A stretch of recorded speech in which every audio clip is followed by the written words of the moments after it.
Bonjour à tous et bienvenue à notre deuxième podcast capsule sur le mois de la femme, la journée internationale. Nous sommes aujourd'hui avec Madame Caroline Tourigny. Bonjour Caroline, comment Bonjour. vas-tu? Ça va très bien toi-même, Fred? Ça va super bien, merci d'avoir demandé, mais merci de m'avoir reçu Avec grand plaisir. dans vos beaux bureaux au 600 de la Gauchetière, 13e étage. Mhm.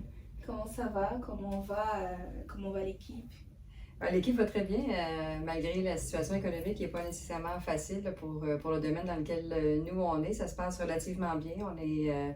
On est très présent avec nos clients, très proactifs. Alors, on essaie d'atténuer justement les soubresauts de l'économie pour aider nos clients davantage. Excellent, j'entends beaucoup clients, j'entends beaucoup atténués. Mhm. Caroline, qui es-tu? Parle-nous de toi. Très bonne question. Caroline, parcours de banquier assez typique où j'ai débuté durant le baccalauréat à l'époque comme caissière en succursale en tant que telle avec une évolution graduelle là, dans la carrière, principalement dans le secteur entreprise en soi, avec les fonctions d'ailleurs que j'occupe actuellement comme leader de Flex Affaires. Donc le gros de la carrière s'est déroulé dans ce secteur-là. J'ai vraiment une passion là, pour les clients, mais les clients entrepreneurs plus spécifiquement. Alors, ça a été vraiment la ligne directrice de mon parcours professionnel jusqu'à maintenant. Ok, donc si je comprends bien, c'est vraiment la passion pour les entrepreneurs qui t'a amené à travailler dans le secteur entreprise, à commencer en fait, parce que tu t'en as parlé, tu es un pur produit banque. Absolument. Et Absolument. par la suite, à t'orienter vers tout ce qui est commercial, entrepreneur. Absolument. Parfait. Mais merci pour ça. Écoute, on est super content de t'avoir. Tu nous inspires énormément. Puis, une des raisons pour laquelle je tenais vraiment à t'avoir, c'est pas facile à avoir en passant, mais tu es toujours disponible. Merci beaucoup. Une des raisons pour laquelle je voulais vraiment t'avoir, c'est que cette année, pour la Journée internationale de la femme, la thématique est vraiment axée sur femmes dans le secteur de la technologie, de l'innovation. Qu'est-ce que tu en penses? Ben, moi, j'ai trouvé extrêmement intéressant le lien qui se fait justement entre le genre féminin, la technologie, l'innovation. Typiquement, le domaine technologique est plus masculin. On en a parlé à quelques reprises. Même le volet innovation, je dirais que c'est peut-être c'est plus typiquement masculin si on pense aux grandes entreprises dans le domaine technologique en soi. Mais personnellement, pardon, je pense que les femmes ont énormément à apporter de par leur sens de la créativité, leur ouverture dans ces domaines-là très spécifiques en tant que tels. Donc, je trouve intéressant qu'on ait choisi cette thématique-là et ce lien-là cette année pour le mois international de la femme. Excellent. Ben, effectivement, parce que quand on parle de technologie, ça a vraiment trait à tout ce qui est créativité. Tout à fait. Puis les femmes sont super créatives, là, ça c'est su, c'est connu, on est bonne pour ça. Absolument. Mais d'un autre côté, comment toi tu vois en fait que cette thématique-là s'embrique en fait au quotidien dans tes opérations? T'es un leader important ici chez Flex Affaires, mais comment tu penses que cette thématique-là va vraiment venir s'appuyer ou bien s'embriquer là dans ton rôle de leader? C'est une très bonne question. En fait, étant pas moi-même une spécialiste de la technologie, au contraire, je suis quand même quelqu'un qui a beaucoup de facilité et d'intérêt à challenger le statu quo, dans le bon sens du terme, évidemment.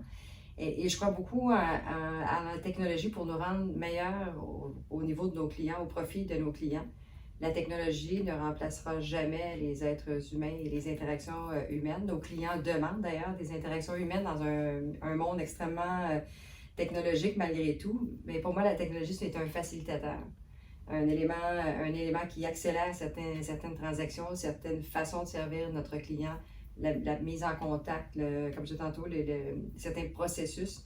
Alors, c'est comme ça que je vois beaucoup l'implication de la technologie dans notre équipe en tant que telle, puis à la banque de façon plus large, je dirais. Exactement, tout à fait, parce que on l'a vu encore dans les dernières années, on a déployé énormément d'outils là justement pour venir supporter nos clients sur le plan technologique. Toi, Caroline, c'est quoi la réception que tu as justement par rapport à tous ces outils-là? Puis selon toi, qu'est-ce qu'on pourrait faire davantage? Très bonne question.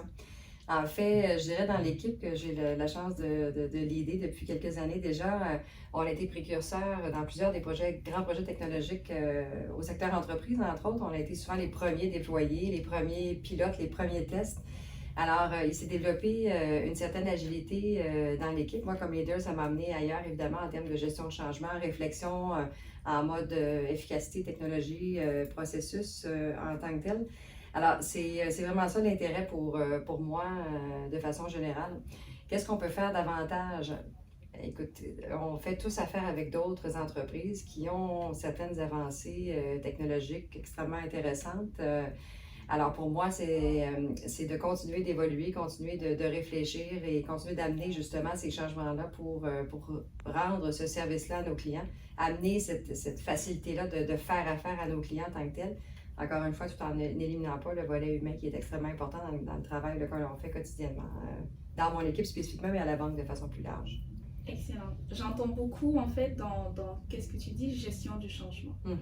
Est-ce que toi tu vois un changement justement qui s'opère en tant que femme dans notre institution et ailleurs?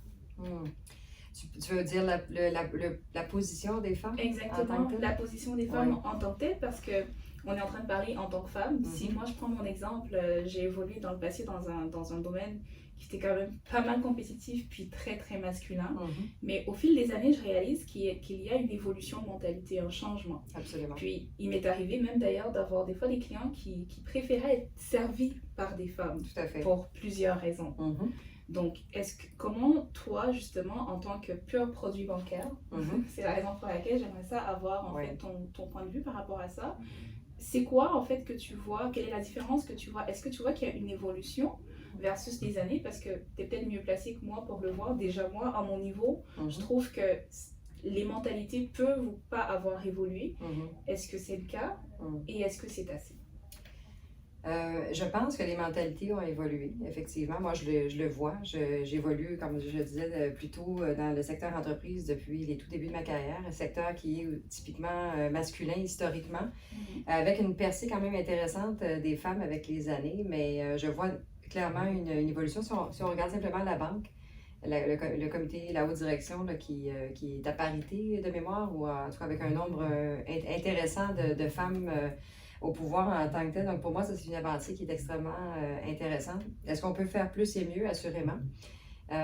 Personnellement, j'échange beaucoup mais j'ai une jeune fille, une jeune femme en fait, devrais-je dire, là, avec laquelle j'échange beaucoup. Puis pour elle, des choses qui sont, je dirais, impressionnantes de mon côté en termes d'avancée, pour elle, c'est la base, le standard. Alors, avec l'arrivée de ces jeunes femmes-là sur le marché du travail d'ici 1 an ou 2, dans le cas qui nous occupe, je pense que les choses vont continuer d'évoluer, doivent continuer d'évoluer. J'échange beaucoup aussi avec certains employés qui viennent de différents pays où les conditions pour la femme sont loin d'être ce qu'elles sont ici au Québec, au Canada en tant que tel. Donc, si on regarde encore plus large, je pense qu'il y a encore vraiment des efforts à faire de façon générale pour la condition féminine au-delà de notre milieu vie canadien, montréalais, québécois.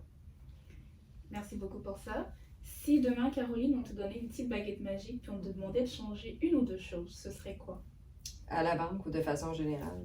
À la banque, oui. De façon générale, au niveau de la condition de la femme, parce que c'est ça en fait le sujet, ce serait quoi?